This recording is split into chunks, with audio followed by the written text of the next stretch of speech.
Shalom Akim. We give all praise to Yahweh Bashim Yahushai.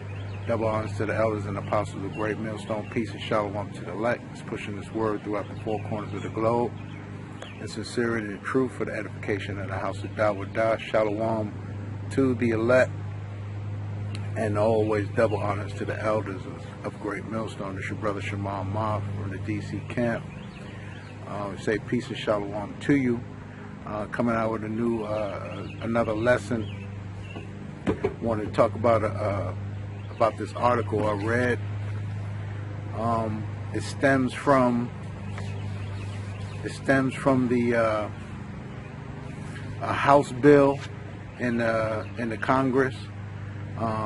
It's sponsored by this Representative David Cicilline. It says the title of it is to regulate the importation, manufacture, possession, sale, or transfer of assault weapons and for other purposes.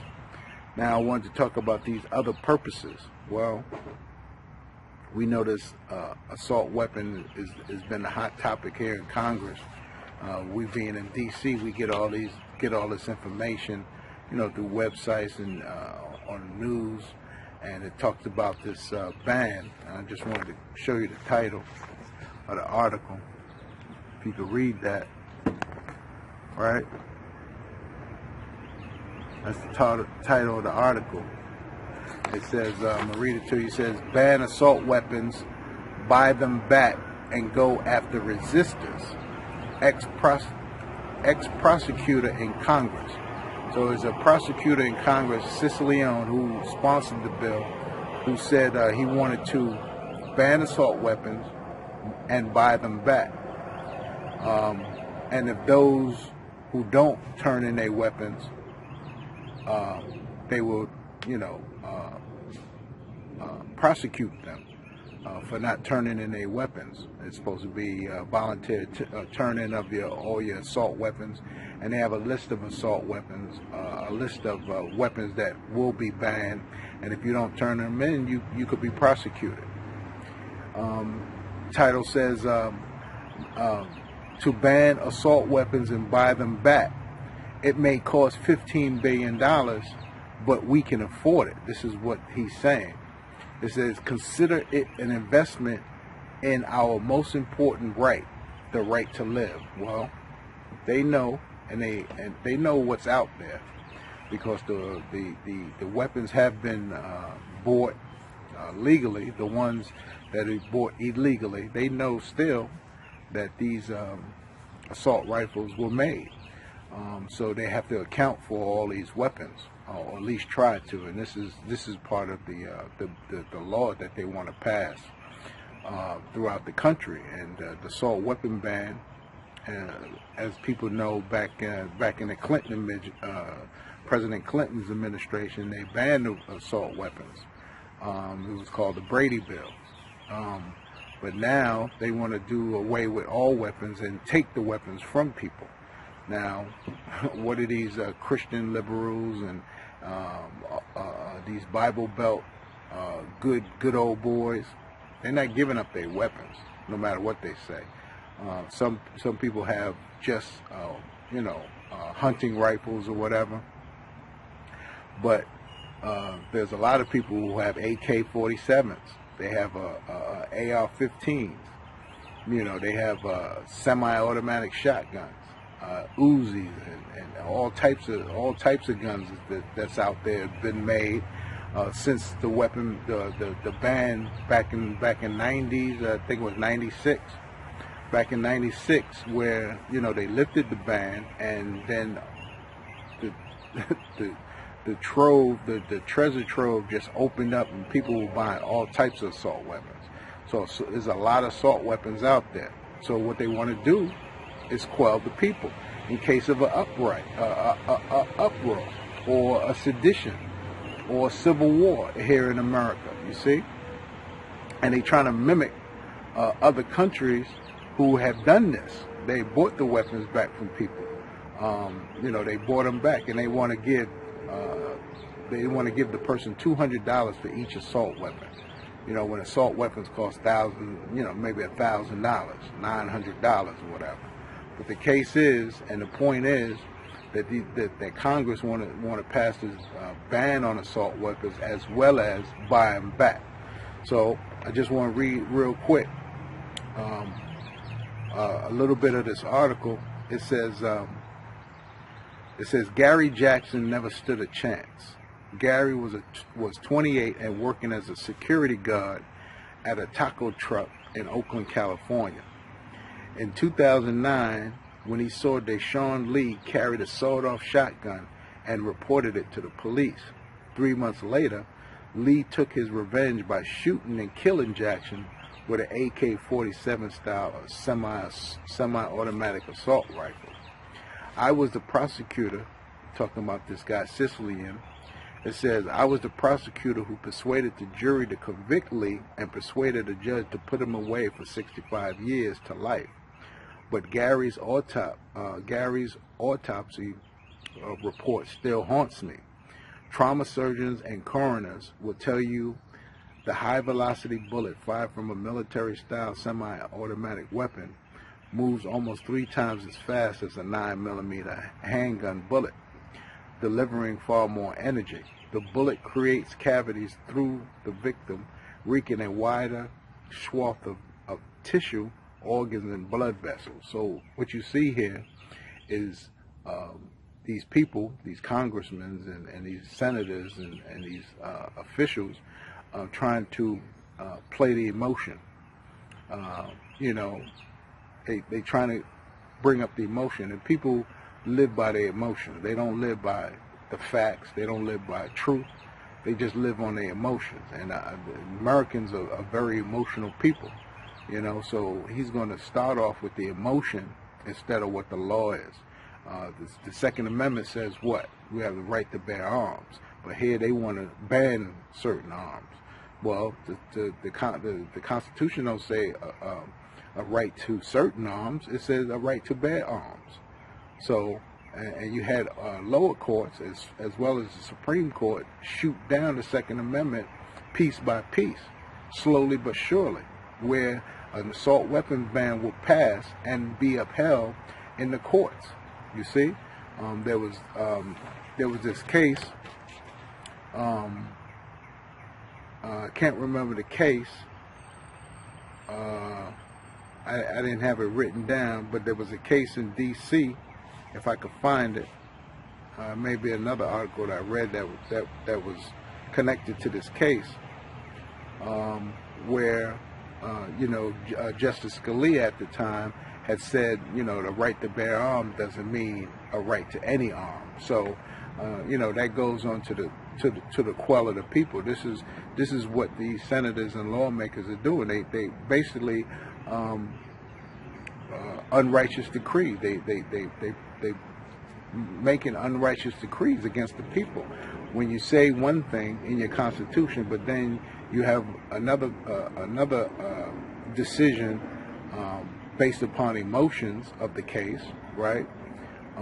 Where that is now nullified. So which one is it? See, Esau doesn't live. He lives by his penal codes and law, but then again he turned around and changed that law around. See, the laws of Yahweh Shem Yahushua, Yahweh being the Heavenly Father, Yahushua being His only begotten Son, have a law, and they stick to that law. There's no fudging or gray areas of the law. It is, and it says what it says, and they do what it do. And here's the judgment. But Esau laws is unrighteous, and we're going to get this first scripture. Of course, you know where I'm going. It's a lot. This is Isaiah.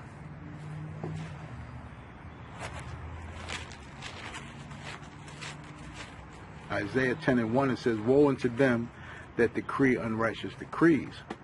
Right? It says, and that write grievousness which they have prescribed. And this is what they do, and they write unrighteous decrees. And the scripture starts off by saying, woe. Woe means destruction. It says, destruction unto them who write unrighteous decrees. And to take away assault weapons, or any type of weapon, from a person, right, who has a right to bear arms, That's unrighteous. You see? It says, to turn aside the needy from judgment and to take away the right from the poor of my people. This is what the Lord is speaking. Now, those Israelites who may have guns to protect their home or their property, now you telling them they have to turn them in.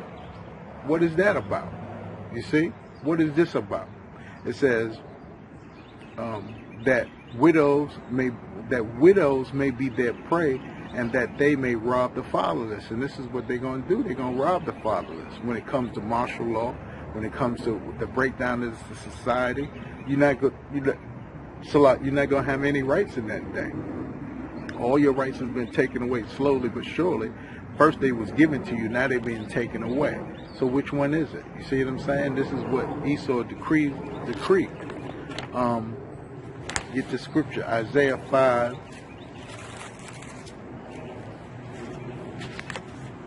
Isaiah 5:20, it says, woe unto them that call evil good and good evil, and put darkness for light and light for darkness, that put bitter for sweet and sweet for bitter.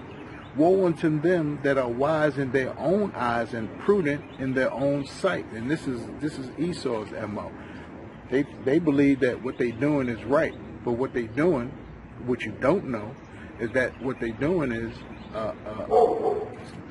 stopping any resistance when the government is going to turn on the people. This is what they're doing. They're going to try to stop the resistance, okay? But they don't know and understand that this is the Lord's doing, and these things is going to happen, right? It says, Salakia. But yeah, these mighty men and these congressmen and these governors, what they're going to do is try to quell the people, squash the people of any resistance that may come upon the government when they bring upon this martial law, as well as the microchip, the RFID, the mark of the beast, that's spoken about in Revelation 13th chapter. This is why they putting these laws into place, to squash any resistance, But this is of the Lord. This is of Yahweh Shem Yahushua. You can't stop the resistance. You can't stop, what's inevitable and what the scripture says is going to take place.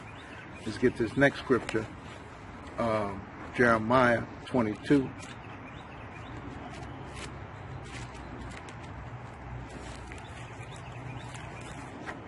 Salat, Jeremiah 22:13. It says, woe unto them that buildeth his house by unrighteousness, and his chambers by wrong, that useth his neighbor's service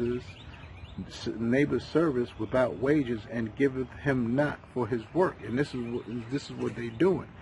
They building a town, a city, a country, right? A kingdom unrighteously, right? And it says here, and his chambers by wrong. And what's wrong? Unrighteous decrees against the people. This is unrighteous. It says, and uses his neighbor's services without wages. See, this is what 400 years, 500 years plus of unrighteous wages for slavery in this country, right? Never letting the slaves go for all these years. Still want to decree unrighteousness onto them. It says, woe unto you, man. You're going to be destroyed because of this. Esau and the other nations are going to be destroyed because of this. They all confederate together. All these nations are confederate against Israel. And it all goes back to Israel, because this is who the Lord is coming back to save. Going back to this article real quick. Just want to end it there because, well, I maybe got two more scriptures, but going back to the article, it said the federal government is spending an estimated of $4 trillion a year, right? This is their spending budget. 15 billion would be 0.37 of that, not that we must spend it all in 1 year. So they believe that to buy back all these weapons is going to cost $15 billion. Now, all this got to go through, pass through Congress, right? $15 billion. To buy the weapons back. The congressman who wrote and sponsored the bill said this is a great investment. You want your city safe and your streets safe, your schools safe. They talked about Parkland. They talked about Sandy Hook. They talked about the recent Waffle House the Waffle House assault with the white boy using the AR-15. See, so they playing this emotion card against the people, and the people don't understand the bigger picture, which is to squash any resistance. It says, meanwhile, the GOP tax reform, a giveaway to corporations and the rich that grew comparatively meager scraps to working families, is projected to increase the national debt by $1 trillion over the next decade. What is it worth to American taxpayers to not see our families, friends, neighbors cut down in a hail of gunfire? Consider this an investment in averting carnage and heartache and loss. So they're playing that emotion thing with these guns. When the gun is supposed to protect you, protect your property, right? That's like saying, back in the day, David, you're gonna have to give up that sling. You're gonna have to give up that sling. You see, but this is just a prelude of things to come. Got the scripture, Habakkuk 2 and 6. It says, shall not all these take up a parable against him, and a taunting proverb against him, and say, woe to him that increases that which is not his? How long? And to him that ladeth himself with thick clay. See, he understands, he knows that this dollar is getting ready to crash. He knows that the economic forecast is not good for him, And it says right here again, woe, right? It says, woe to him that increased that which is not his. What? The whole world. The whole world doesn't belong to him. But the scripture says, woe unto them it says, woe unto him that increased that which is not his. None of this belongs to Esau. None of this. So, and he knows he got thick clay. He got people that may give up, that may give resistance. He's going to have to do something about it. But what the scripture say, Job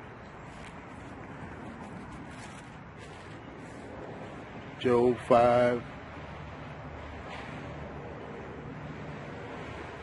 It says, Job 5 and 12, it says, he appointed the devices of the crafty. This is talking about the Lord Yahweh Shem Shai. It says, he appointed the devices of the crafty so that their hands cannot perform their enterprise. See, he believes he's going to find a way to escape. He's been doing it for 500 years. He's been doing it for a short period of time. He's been in control, so to speak, of his own destiny, right? So he believes that he's going to have, he's going to win in the end. But it says here once again, Salah. It says he appointed the device of the crafty so that their hands cannot perform their enterprise. And their enterprise is not going to prevail.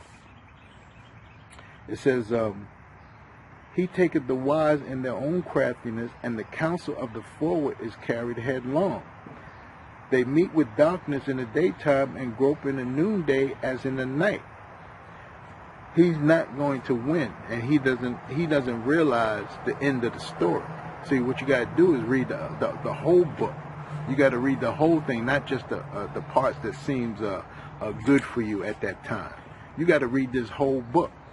Job 20 and 15, it says, he has swallowed down riches, talking about the so-called white man, and he has vomited them up again.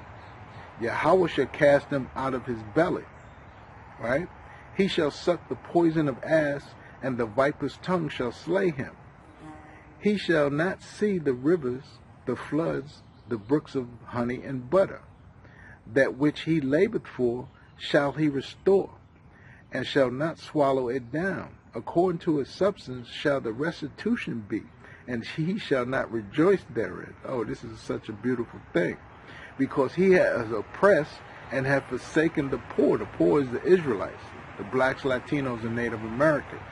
Because he has violently taken away an house which he buildeth not. Surely he should not feel quietness in his belly. This is why he's scrambling to make these laws and these decrees unrighteously. He said, he shall not save of that which he desired, which is the whole world. There shall none of his meat be left. Therefore shall no man look for his goods. And this the point. In the fullness of his sufficiency, he shall be in straits. Every hand of the wicked shall come upon him. When he is about to fill his belly, Yahweh, by Hashem Yahushai, by Hashem Rakakadash, shall cast the fury of his wrath upon him, and it shall rain it upon him. Salah, when he is eating, he shall flee from the iron weapon, right? And the bow of steel shall strike him through. That's them ICBM missiles. So he has nothing coming to him when he's about to fill his belly, when he think he's going to be in good case. When he think he is in good case, it's going to come right upon him, man. This is a beautiful thing about the scriptures, man, about the wicked and how so important it is for you to understand that these scriptures, if you're an Israelite, right, you have hope, man. You have hope through faith that you'll make it through. You see? Read this last scripture. It says, it is drawn and cometh out the body, yea, the glittering sword cometh out of his gall, terrors are upon him. So he thinking that the people are the terror of him, but actually it's Yahweh Hashem that's against him. You know what I'm saying? So, with that, I'm just, bring out this short article about the weapons ban bill that they're trying to pass, and these unrighteous decree that Esau is trying to fulfill. But it says he's not going to perform his enterprise, and he's going to be struck through with the iron weapon. Sick. Call halal Yahweh Shema Shah Brakatah Yahweh Brakatah Yahweh Shah. Double honors to the elders and apostles of Great Millstone, preaching this word throughout the earth. Double honors to the elders. Peace and shalom to the elect that's pushing this word. Say peace and shalom to the next time.